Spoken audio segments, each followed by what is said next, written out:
На бескрайних просторах казахской земли, где небо встречается с горизонтом, живут традиции, передаваемые из поколения в поколение. Сегодня я расскажу вам о том, что делает казахский народ особенным. В юрте кипит жизнь.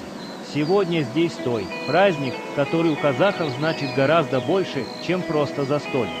Свадьба, рождение ребенка, возвращение гостя, на большом дастархане главное блюдо казахской кухни – бишбармак. Его название значит 5 пальцев, ведь раньше его ели руками. Мясо конины, тонкие кусочки теста, ароматный бульон. Но главное не еда, а уважение к гостям. Первым за стол садится аксакал, старший в роду. Ему подают куйрык-бауыр, символ мира и согласия. Каждому гостю свой кусок мяса, уважаемым жамбас, молодым ребра. Это не просто традиция, это язык уважения. А потом звучит бата, благословение старшего. Ұрпағың көп болсын, дастарқаның берекелі болсын. Когда трапеза закончена, начинается айтес, поэтический поединок.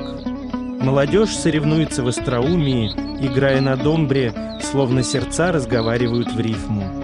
И когда солнце садится за горизонт, а степь засыпает под звездным небом, понимаешь, традиции – это не просто обычаи.